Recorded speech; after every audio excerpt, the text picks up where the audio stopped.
My name is Janice McBride. I am also the inventor of the seamless hairline. I am what you would call a braider. I am not a hairstylist. I have not been licensed. We'll get a little bit more into that. But I have made a great living as a seamless hairline technician, creating the technique that I patented. And also, that's a big achievement of mine, so I talk about that a lot. You'll hear me be repetitive about it. I am also a mom to 3 amazing kids and a wife, an amazing husband, a daughter, a cousin, a sister, a best friend, and so much more. We women wear many hats, and that's okay, because I believe we can be, do, and have all the things without having to sacrifice too much of ourselves and what we really want out of life.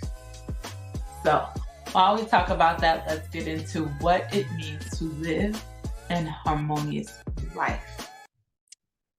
What does it mean to live an harmonious life? A harmonious life is a positive state of inner peace, calmness, and balance, as well as the feeling of being tuned in with the world around you and within you. Okay?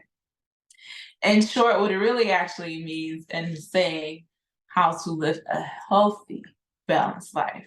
And so I don't have the tendency of using the word balance. When I visualize and think of the word balance, I think of me with a lot of balls, juggling them, okay, juggling all the many hats that I wear, and sometimes feeling overwhelmed and fumbling the ball. Okay, that's what I think about that. But when I hear harmony, it sounds like a healthy, balanced life and harmonious life instead of that word balance that comes to mind. And really all that means is, I hope this helps you better conceptualize what harmony looks like in your life. Now that we hit on what it means to live a harmonious life, let's break it down to how that translates into the many hats we wear as entrepreneurs, mothers, wives, etc. There are 3 keys to There are 3 keys that work for me on how to live a harmonious life. 1, being disciplined. 2, being focused. 3, being your whys, okay? That will definitely keep you to your word. And being consistent. All right, so that leads back into discipline. So discipline seems like a tough word as well, right? You think about discipline, you think about something really strict, stringent, and no flexibility. So let's go with the word consistency. Now that can kind of go left too, where people feel like you have to be consistent at doing a thing. But the way that I look at consistency is the ability to continue doing something until you get it perfect around your life, right? That's what consistency means to me. So I'll give you an example. I lived through burnout, okay? I had burnout, I got through it, and now I live to tell the story. Because burnout is something completely draining mentally, spiritually, physically, all of these, okay? And when I experienced with burnout, I didn't know what it was, but I just know that I wanted time out from the world. And what that looked like for me, like burnout came completely in the beginning of COVID. So it was kind of perfect because the world shut down. And so did I. I wasn't on social media. I spent time with my family, and I really spent time getting to know myself and what my optimum life looked like. Like, what were my goals? Where was my focus? All that great stuff. And so when I did that, so many things changed. It's like I was living in an upside down world. Like everything changed, but for the better, even though it didn't look like it. Because how many people know with the shift comes turbulence? God has to shake things up, move things around, and things look completely different. It feels like you're completely in the unknown. And so that was a time period for me that um I really thrived in, although there was a lot of fear because I didn't know what the future looked like. Like, I know what my goals and my vision are, and I know that will be the future, but I didn't know the hows, the whens, or what was happening, how God was going to really deliver and take me there. So, this place took me to a complete state of surrender. Like, I surrendered everything I've known, everything I know that worked, and just kind of let it go. And when I let it go, everything looked like it was feeling. It looked like it was a flop. But needless to say, those things were the things that caused me burnout. I was doing things in a way that was just like so goal driven, so goal oriented, that I wasn't really making time for me. I had gained a lot of weight. My health was all over the place. I was dealing with a lot of inflammation stuff, issues, and stuff like that, from cystic ovaries to eczema to you name it, intestinal issues, just a lot of things. And so I said, God, I've had success in my business. I made six figures. That is wonderful, all fine and dandy. That's something I prayed for and I received. But sometimes, you got to fine tune that prayer. You pray for that, but you didn't pray for this. And so that's going this way. And so, like I said, I believe I can have, do, and be all the things, all the good things that God desires for me, all the things that I need to live and to thrive and to be prosperous. Okay. I live by these three P's called purpose, passion, prosperity. So, as I lived in that gray space of trying to figure out what I wanted my new life to look like, a lot of things like shed away. It's kind of like the explanation that Tyler Perry gave, not the astronaut, yeah, the astronaut. Is that the spaceship? Yeah. You know what I'm talking about. It has these anchors on it, right? That has to break away before it ascends, before it lifts off. And so is the same type of example of when we ascend, there is things that will fall away, just break off, break away, from friends to relationships that no longer serve you, to routines and habits and people's places and situations that no longer serve our highest good. So we're no longer in alignment and it cannot go where we're going. Okay. And it's not to say that that person is lowly than you or anything like that. It all just means that we're no longer in alignment, that our path has taken us to a different area, a different level, a different place. It's not the same place anymore. And so they have to break away, they have to shut off. And so that was my gray area. It was just like, okay, nothing and no one, and all these situations do not look the same. I know for sure that I am not the same as I once was before.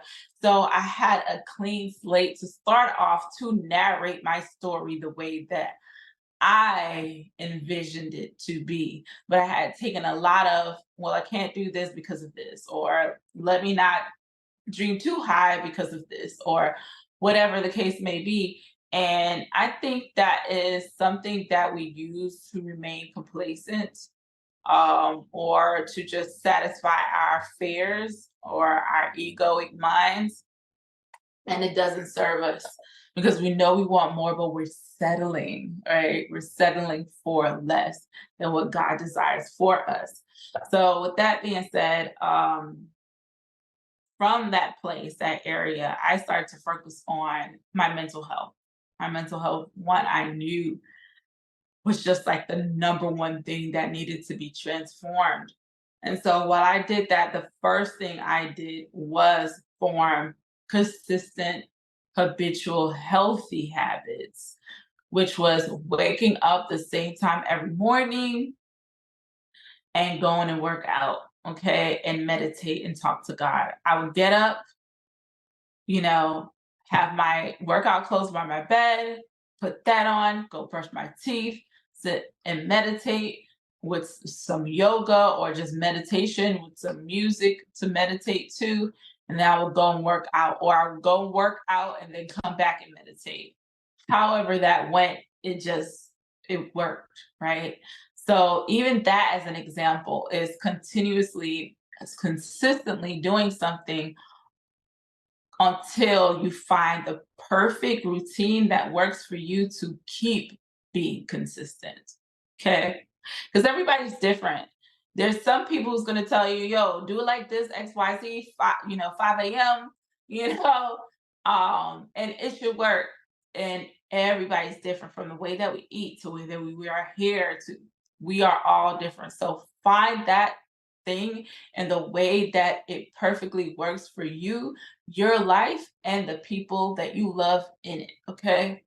Figure out what that harmony looks like for you. And so this is why I say live a harmonious life, not really a balance, but balance is just the healthy balance, right? Because that's still a word, healthy balance. But I like harmonious because it harmonizes together like a flow and ease. Once you find that perfect, harmonious way to do the things you know that will help you create a healthy life consistently. All right, this is what it looks like to create healthy habits. Okay. All right. So now that we got that down, what it looked like for me, how did I continue to do that in every area of my life so that I can be, do, and have all the things? Okay. So, life after burnout. So after I done that, and I noticed myself eating habits needed to be changed as well. We did the workout, that was the easy part. Was doing meditation, but I craved to eat healthier. And what worked for me was finding time to prepare my meals. I had a hard time doing that because, like I said, I was a workaholic, and being a workaholic looks like continuously making content, continuously editing, continuously, a marketing for clients, this, that, and the third, and you're missing out on the work-life balance, right? Which is your home life, and your friends and stuff like that. So what I did was, it was so interesting how this worked. I felt like I did this in seasons. So in the summer season, I was able to create the perfect scenario that will work for me and my husband to just always connect, right? Whether that was via a date or that was spending time at home, having conversation, we had to figure that out. And we did make time to figure it out. So Mondays I'm off for him. He still works. Well, his schedule had changed because he was off on Mondays and his schedule had changed. So it's kind of like you be consistent at a thing and create habits, and then something changes and then you're just like, oh, I got to keep up. But that's where the harmony lies. That's why I said, like, being consistent has a lot to do with being able to create a harmony that works. Just kind of like not make it fit, but let it flow to fit. So you have to kind of be flexible enough to make time for the things that you desire in your life. So now that his schedule changed, because we have Mondays is our thing. His schedule changed. He goes to work at 10. So Monday before that time, we try to connect. And it may not be in a way that we get to eat out, do a day date. It may be just that sometimes we get to go eat breakfast together, or we work out together and spend quality time and connect and have a great conversation during that time. So those are the ways that we figured out that works best for us. And everybody, like I said, that looks different for everyone. Quality time, spending time with each other, connecting looks different to everyone. I like to talk. I like conversation. I like talking about our future. I like connecting and checking in with each other emotionally, mentally, spiritually, and physically. So if we could, after we work out, take a shower, have a steamy before we go to work. I mean, hey, why not? So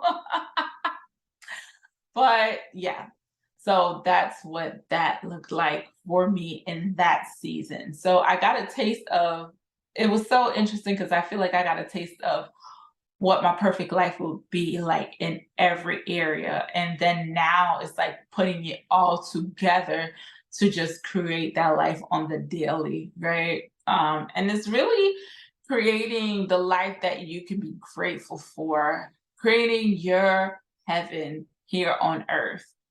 That's what harmony feels like and means to me in my life. After experiencing burnout and just feeling like I'm in a rat race, I get no break, but the ones that I take, which will be vacation, they come back and rat race to live on vacation again. It's just like, that's not a way to live. Like every day should be a day that you feel grateful for, and shouldn't be the only thing you have to look forward to is vacation. Because what if financially you're not where you were, or like how we're all experiencing inflation and things are just not the way that it used to be. And so you can't afford to take a vacation. What now? You're still forced to live the life that, you have now, and find ways to be grateful. So you're going to find glimmers of gratitude. So the other thing with that is having a harmonious life is finding ways, this is still discipline, finding ways to be grounded. What does grounded look like for you? For me, finding ways to be grounded is meditation. And meditation looks so different to everybody too. It can be done in so many ways. It doesn't have to be you sit down, cross your legs, and you go, no. Okay. Meditation can also be a walk, right? I feel like meditation is that solace place that you find within, that you can have talks with God. You can clear your mind and really be present enough, because God is in the now, be present enough to be in that space and time continuum, okay? That transcends all time, and be with the all, okay? The all knowing source, God, okay? Whatever name you call it, within, okay? So your inner being. Okay, my mom says your inner man. And I'm like, yeah, back then they used man for everything. What happened to woman? So inner being, right?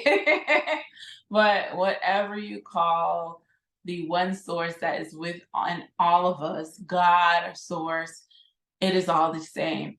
And when you find that time to do that, that is how you remain grounded in it all, where you're not constantly thinking about work day in, day out, money, work, chase. It's just because like it's a chase and you're not really living. Are you really living if that's all you think about? And then you get little spurts where you go out and have a party and you have a good time, but you come back to this reality. No, because you'll get burnout. You'll be like, I don't want to do this anymore. I am tired of doing this. And it makes consistency harder. It makes it harder for you to show up as the best version of yourself, as a wife, as a mother, in work, in life, period. So finding that place to remain grounded helps. It definitely helps to know that there's more out there. There's something more that's reserved just for you. There's a peace, and not even a peace, because that's a wholeness. It's big. God is so much bigger than what we see and what we live in. God is infinite, so expansive. So when we tap in, we get to explore that infinite place of gratitude within us and show up in the world as just our best and most highest version. And so that's something I like to take the time out to do. So for me, what that looked like in that season was Hiking. I fell in love with going to Stone Mountain Park and going on hikes. So when I climbed up there and got up there to that highest peak, it just was God. Jesus was in the mountains all the time to meet with his father, to be with his father, and when he was healing and working. I mean, think about Jesus as this like master, this teacher, and that's what he was. And he went to every town and he taught, just like how we go on tour, we teach what we teach, and now we're online and we teach what we teach, and we're giving and we're giving and we're pouring into others and pouring. How are you refilling your cup? I realized that I was so depleted. I was so drained because I kept giving and was not pouring in my cup. I was not finding a way to stay grounded in God, the one that gave to me to pour. So I was pouring from an empty cup. And so I no longer want to be in that place ever. So I found a way to be grounded. And that was going up there to those hikes and being with God and hearing from him and having him fill my cup so that I can fill others. But I'm not filling from an empty cup anymore. Like as soon as I get it, I'm not giving it. I am only feeling from a place of overflow. So I took the time to work on me, work on my mindset, let God pour into me. So I am now ready. I am in this place of overflow and I'm here to share with you all how to live a harmonious life after burnout. Okay, I'm gonna be repetitive. How to live a harmonious life after burnout. Okay, it is so important to figure that out, what that looks like for you. And that's what that looks like for me. I'm not saying that, like, again, I'm going to repeat, it's not going to look the same for everybody. So figure out how that looks like for you, whether it is doing something you love. And then even that can be something distraction, because I joined Toastmasters. That's a way for me to stay grounded in my personal life, like a hobby or a thing that I like to do personally just for me and not for anyone else. That's another way for me to fill and fill up, right? And so I did that and I'm doing that and I love it. Um, like I said, the other thing for you to tap within is just finding a place that is solitude, whether that is making and create a space in your home and meditating, listening to guided meditation or visualizing with nature or nature sounds, all up to you. For me, I did that at first and I loved it. Then it was walking outside, being with God under the stars, hearing God. We had like amazing, intimate conversations. Even when we were on hikes and walking, amazing, intimate conversations. There's a place at Stone Mountain Park that has like this big open space of water. It's called Crisp Mill within Stone Mountain Park, and I love it. I go there and I hear the sounds of the water. I see the open water, I see the trees, and it just looks like God. It feels like God. It sounds like God. Wherever you can find God easily, be in God's presence, that is your way to tune in, okay, to tap in, okay, check in with source. Even if it is getting on your knees in prayer and you can't do that, you can always figure out what that looks like for you. Like, there's no excuse, because we can make up so many excuses. I don't have enough time. I don't get enough rest. I don't do this. How am I going to fit this in my day? I work 2-3 jobs. You can figure out a way. I'm telling you, you can figure out a way. Okay. And it just takes time to figure. Sometimes it takes time to figure out that way. Okay. So be patient with yourself. Give yourself grace to figure that out. And it doesn't have to be perfect. It just needs to be something that you enjoy being consistent at. Because let's be honest, we're not consistent at anything we don't enjoy. For me, working out is not something that I enjoy. guess what? The minute I turn on that soca music or I put on that music that I like, I get in that trailer and I get it, and I can push myself further because I enjoy the music I'm listening to. I'm vibing. Okay, I'm on a frequency that I like to be on. And so even the types of workout for me, soca workout, I absolutely love soca workout. I would put on soca and I would dance, dance, dance. And I enjoyed Pilates. I love the stretches. I love the solitude. I love the peace. I love the tranquility from doing Pilates, like kinesthetics, lifting your own body weight.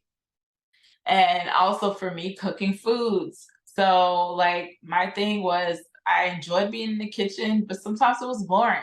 So I spiced it up. I started videotaping, taking pictures of the food that I like and posting them. And people were like, yo, that looks good. And so that kept me being consistent.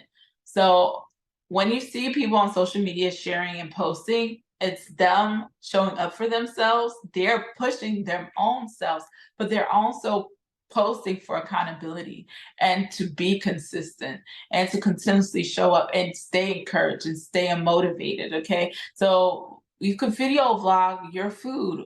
How do you prepare it? What's your season? Also, what this did for me, because I did that, it helped me document it. So, for instance, now I kind of fell off because I got back into the tune of things and started this burnout journey again. Okay, that happened a while ago and I found my footing again. It's not, and that goes to show that that doesn't mean that you will not fall off sometimes.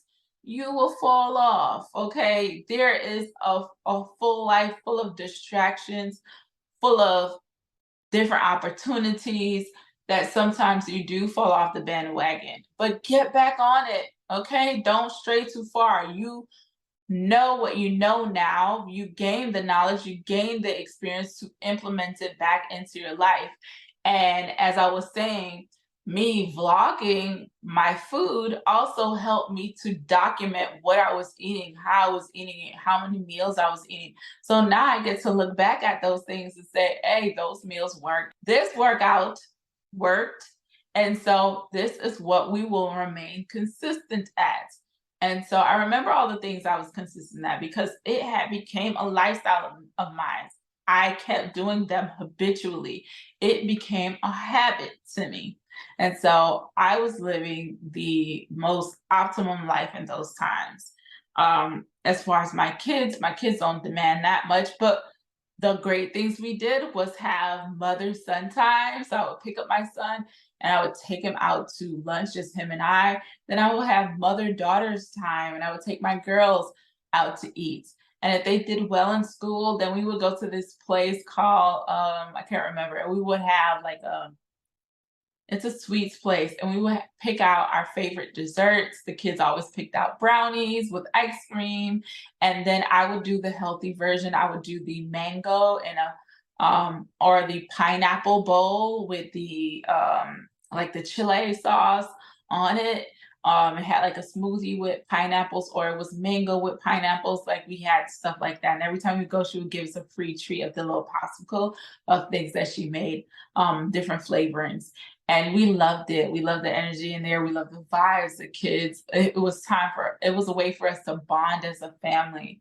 And we're currently kind of getting back to it. We fell out of it because there were things that we needed to implement financially and some structures, job wise, and all that other stuff. And so now we're kind of catching our footing. Sometimes, you know, when you're embarking on something else, maybe these things are falling off because you're now having to gain your footing in something else. Sometimes you can't do everything all at once, right? At first, you can't do everything all at once at first. But then once you gain momentum and understanding where you are, then you could go back to implementing the things that worked for you before. But don't tarry too far away or drift too far away from the things that you work to gain momentum in something else. Like gain your momentum, get your footings, catch your bearings, and go right back into putting it all together. All right. So that's where I am. presently. And it is definitely, I wouldn't say challenging, but figuring out how it can come all together and work for you simultaneously, okay? Harmoniously, okay? And so I've been figuring it out. Whether it is put yourself on a timer, put yourself on a schedule like if you were in school, okay? So that you can remain disciplined and consistent. Whether it is you say you put yourself on a timer or put yourself on the clock and you have an alarm go off, you start your work at 9 a.m. You wake up, okay, let's say this is my goal. Wake up at 5 a.m. because my kids already got to be at school by 7:30. Wake up at 5 a.m., work out, take my kids to school, or I can do it like this because I don't have to be at work till 9. I can wake up, okay, meditate, take my kids to school, go to the gym, go to work, get things done, and come home, cook my meals, put them together, you know what I'm saying, and put them away. However that works for you, because you're gonna have a daily plan and you're gonna have a weekly plan to a monthly plan. Okay. You can't have an annual plan if you want to. Your goals, where do you see yourself next year, so on and so forth. Okay, your vision board. But create a daily plan, then make it a weekly plan.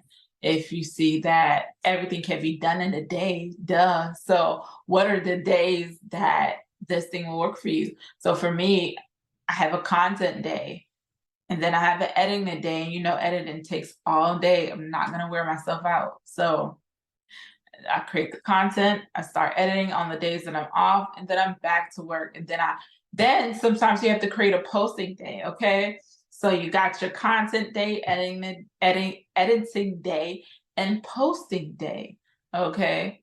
And then I work because I'm off Sunday, Monday, Tuesday.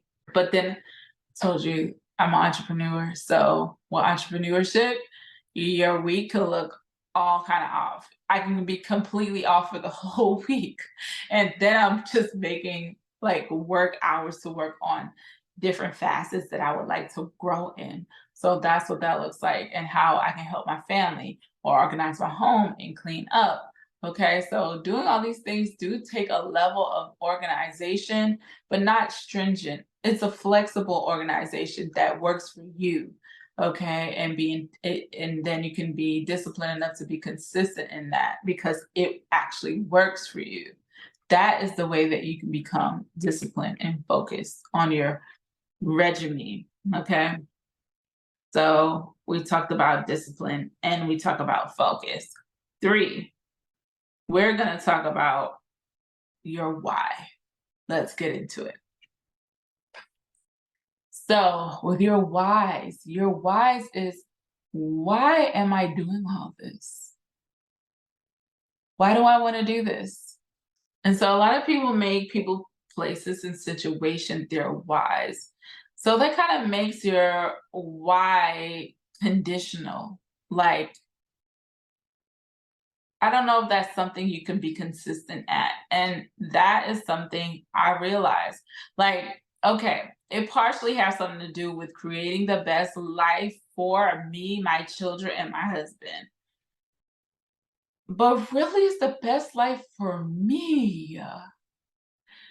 The heaven that I want to live in, the things that I desire to do and to be, that's in my heart, that makes my heart beat.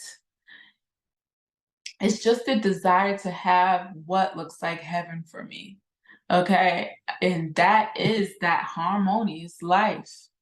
It is where things just flow with ease from, you know, I don't, and work is going to be like play to me. I don't even feel like I work, I play. I enjoy what I do. It is fulfilling, it's impactful to me. And like we always do this for other people. I want to impact so many people. I want to, yeah, but if you just put that on other people and it's not for you, it's not easy to fulfill. Like it's not obtainable. But if what you're doing is fulfilling, impactful to you, I, yourself, myself, okay? If it's already impactful in here, then it will attract the same ability to impact other people without you even trying to make it for other people.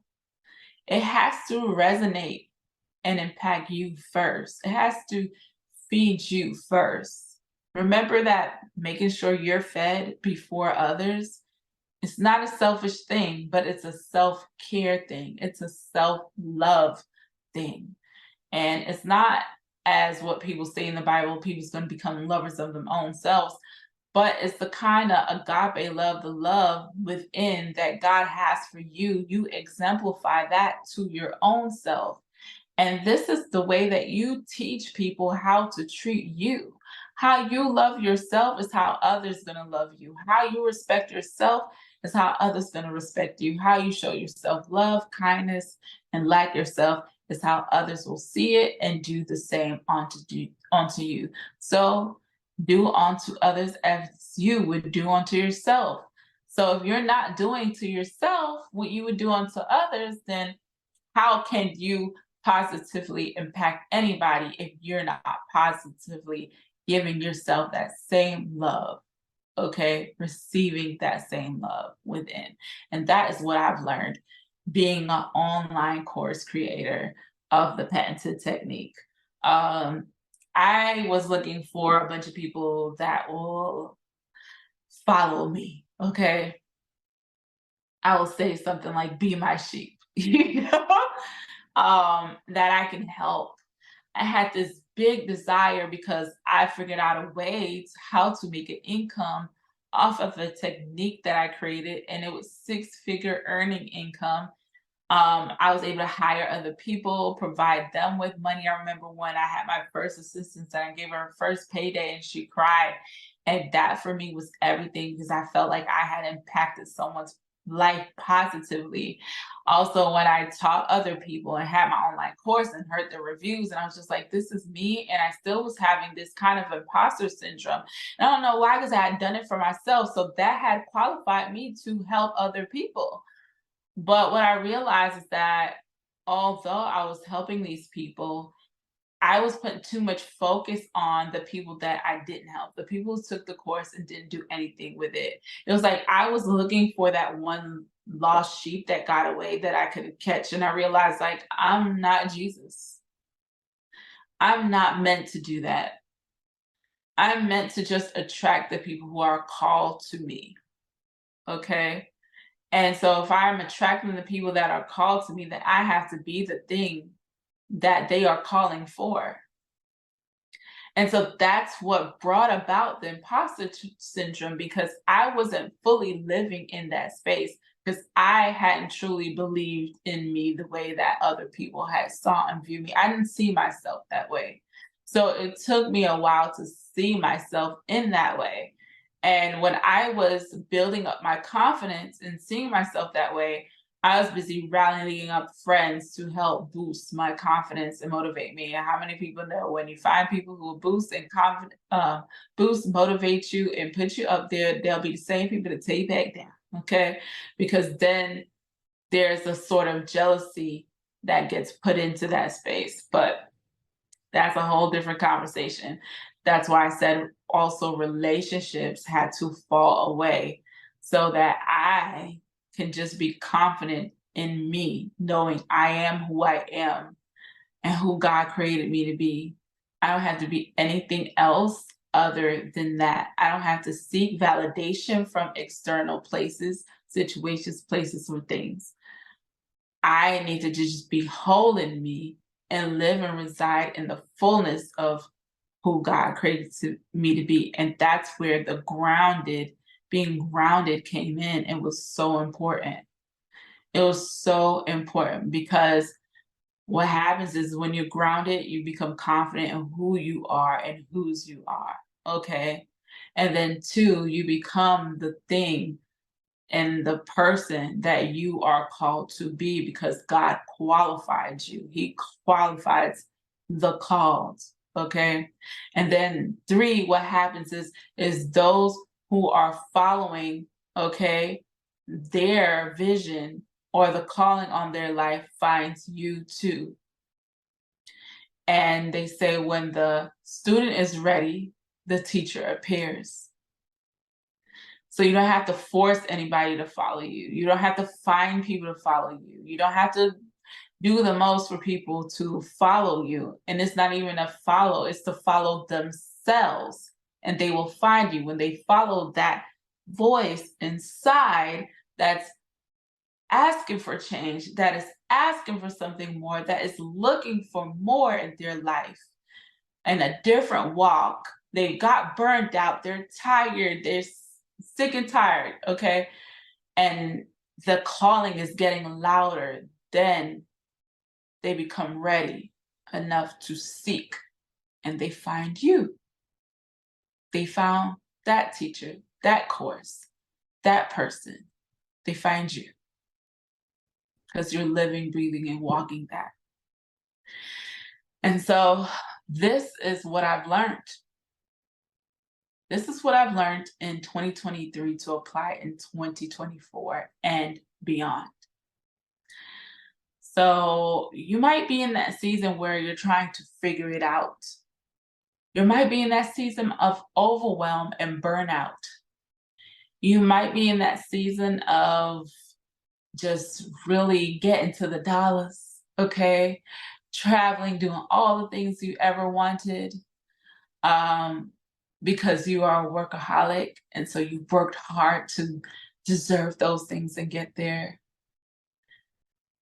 And then you get to the other things, the burnout, the tired, the space that you're not showing enough for yourself, the neglecting yourself, like I've done, gaining weight, or your marriage is a mess, or your kids are not seeing enough of you. They're growing up and you're not getting to be at their games or be at their rehearsals or be at their plays or their shows or their team sports, whatever it is. That may be you in this season. But trust and believe that the minute you surrender, you'll find solace in God. You'll find Him strengthening you. You'll find Him making a way for ease and flow in your life. You'll find God guiding you, source guiding you, angels guiding you. You'll start seeing magical things like numbers and hearing God's voice and having these visions and these dreams of more, because you'll feel that there's more to just this. And so you'll desire more. What does that more look like? It looks like heaven. It looks like heaven on earth. It looks like flow and ease. It looks like a harmonious life. It looks like gratitude. Every glimmer to be gratitude, then overwhelm, anxiety, and depression. Okay. A harmonious life does not look like that. A well, healthy, balanced life does not look like that. It looks like you made time for your mental health. And in this last season I was in, it was a season of therapy. Okay. Your girl went to BetterHelp. I'm not getting paid for advertisement for this. Maybe I will in the future. I went to BetterHelp and I got me a therapist. She was absolutely amazing, and it took me 2 tries to figure out who's the great therapist for me. And although I enjoyed her, as I go forward, I probably seek a different therapist, one for entrepreneur, but she will definitely be my therapist for my work life balance, like not even work life balance, but for really what she helped me in was the way that I spoke to myself. The words that I said to myself, I realized how not endearing they were. Let's say that. They did not benefit me of any kind. It was a lot of confusion, a lot of doubt. It was a lot of not really trusting in God. And that place came from a space of, you know, past traumas. When you go through past traumas at a young age and you don't have the capability to fight or protect yourself, it makes you question God and it makes you lose trust in God in various ways. And so for me, this season was building back up my trust in God. Now, I always had faith in God, right? Like I knew He'd bring me out of the thing, but I didn't have trust in God because I quite didn't understand why He would even put me in that thing. Live by these three P's, and I believe that going into my season and in my season of prosperity. Prosperity looks different to everyone. I thought prosperity was money. I had that. Okay. I was prospering. I traveled places I've never seen before. I wasn't even able to travel before. I was able to provide my children with things and bought me a car and, investment into properties, bought houses to invest in, fix and flips, was able to do all of that off of this technique and I created. And I realized like, when you listen to God, those things are really easy to obtain. When you follow God, it's really easy to obtain those things. But the hard part is trusting in God for whatever that season brings. And so that gray space where everything was falling away and I was in this space of unknown. Oh, I had to build up my trust. Now you may say, what's the difference between faith and trust in God? Don't you have to have trust in God to have faith? I feel like there's different parts of trust that equates to faith in someone. So for instance, I'll give you an example. My husband, he has always been a breadwinner. Like when we were together in the beginning, I've always been a stand-up guy, always, and I trusted him in that area. Trusted him in that area to know that he'll always do the right thing for his family. But then there's different areas that you may not trust in, okay? And he's always been a stand-up guy, very amazing husband, amazing father, have never done anything to not have my trust. So now he has my trust in all areas, okay, of life. And so that's what I mean by that, okay? That's what I mean by that. Is that you trust God in every of your life, in from your finances to the most intimate parts of your life to where now pain comes. You trust God in your pain, in the midst of your pain. When everything is upside down and nothing looks the same anymore, you trust God even in that. You trust Him to know enough that this is for a purpose. This is for a purpose. Then when you realize that purpose, you gain that passion back for life, that zest for life, because you didn't overcome a thing. You became not a survivor of the thing, but you thrived. You ascended. You were giving back double your portion, like Job, who got everything stripped away from him. And you gained a strength and zeal that you never had before because you went through this thing. This was a thing that was specific for your life, for you to gain strength. And see, God knows you. He knows how you were made because He made you. He knows how much pressure, how much fire, how much stretching you need to become who He called you to be, to grow, to excel, to ascend. Okay? Diamond don't become a diamond without pressure or being in the rough. And so you gotta know that. You gotta accept that. You gotta trust God in that. So that's where I had a hard time trusting God in. And trust is earned, isn't it? They say that. And I earned that trust. I earned that trust because I didn't When you don't trust God full enough, you don't really trust yourself. And so that's when your confidence is lowered in that area. You may have confidence in this area of your life, but this area of your life, the confidence is lower. And so sometimes it dims the whole thing. So you have to build that back up, and building up that confidence looks like trusting and believing in the God in you. And I'm proud of myself, I did that. God did that. God did that for me with the experiences I've gained. God did that. As hurtful as they could have been, as painful as I grieved my own self, I grieved my old self, I grieved those past relationships that no longer exist. I grieved those business opportunities that did not excel, that did not flourish, that failed. Okay. And remember, failure, there's no such thing, there's only learning. I learned a lot from those experiences. You don't fail at life, you learn from life. You gain experiences to gain wisdom. You don't get wisdom if you don't live, because to live is to experience life in its fullness. I want you to not be afraid to show up. I want you to not be afraid to fail. And I'm going to read that book, okay? I Hope You Fail by Pinky Cole.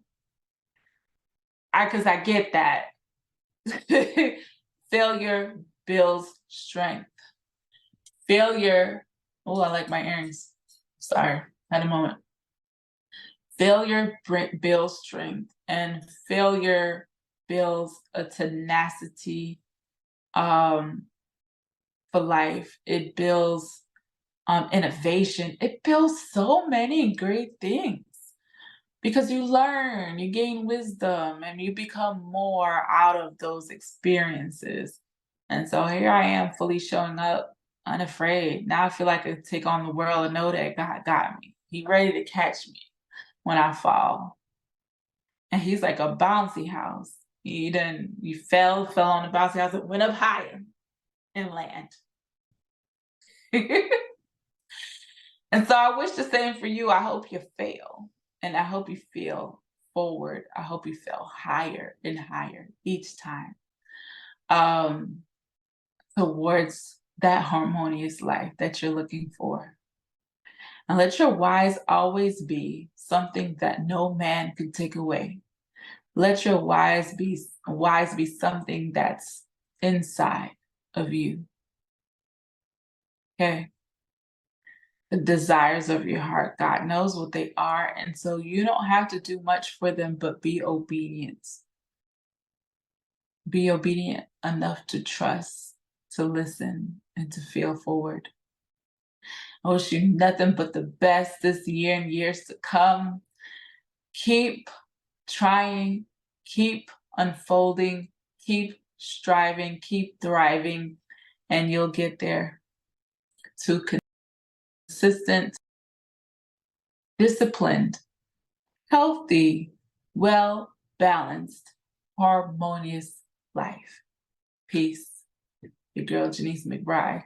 Make sure you follow me on YouTube, on Instagram, and all the social media platforms at angelicallynatural.com and Janice V. McBride.